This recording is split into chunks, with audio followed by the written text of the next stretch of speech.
മറ്റം പാസ്ക് ഗ്രാമീണ വായനശാലയുടെ നിർമ്മാണം പൂർത്തീകരിച്ച കെട്ടിടത്തിന്റെ ഉദ്ഘാടനം തിങ്കളാഴ്ച മുരളി പെരുന്നെല്ലി എംഎൽഎയുടെ പ്രാദേശിക വികസന ഫണ്ടിൽ നിന്നും 15 ലക്ഷം രൂപ ചെലവഴിച്ച് നിർമ്മിച്ച പുതിയ കെട്ടിടം വിഷുദിനത്തിൽ നാടിന് സമർപ്പിക്കും. മറ്റം പയനിത്തടത്ത് വൈകിട്ട് 6 മണിക്ക് നടക്കുന്ന ചടങ്ങിൽ മുരളി പെരുന്നെല്ലി എംഎൽഎ കെട്ടിടത്തിന്റെ ഉദ്ഘാടനം നിർവഹിക്കും. കണ്ടാണശ്ശേരി ഗ്രാമപഞ്ചായത്ത് പ്രസിഡന്റ് മിനി ജയൻ അധ്യക്ഷത വഹിക്കുന്ന യോഗത്തിൽ സാഹിത്യ അക്കാദമി വൈസ് ചെയർമാനും വയലാർ അവാർഡ് ജേതാവുമായ അശോകൻ ചെരുവിൽ മുഖ്യാതിഥിയാകും.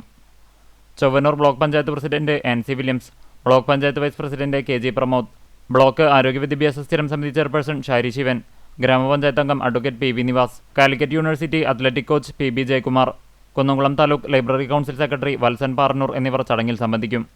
ഉദ്ഘാടന ചടങ്ങിനു ശേഷം റെഡ്കോ നാട്യകലാവേദി അവതരിപ്പിക്കുന്ന വീരനാട്യം അരങ്ങേറും. ചൊവ്വാഴ്ച വൈകിട്ട് 7 മണി മുതൽ തൃശൂർ പാട്ടുകൂട്ടം ഫോക്ക് ബാൻഡ് അവതരിപ്പിക്കുന്ന നാടൻപാട്ടുണ്ടായിരിക്കും. പ്രാദേശിക കലാകാരന്മാരുടെയും കുട്ടികളുടെയും കലാപരിപാടികളുടെ അവതരണവും നടക്കും.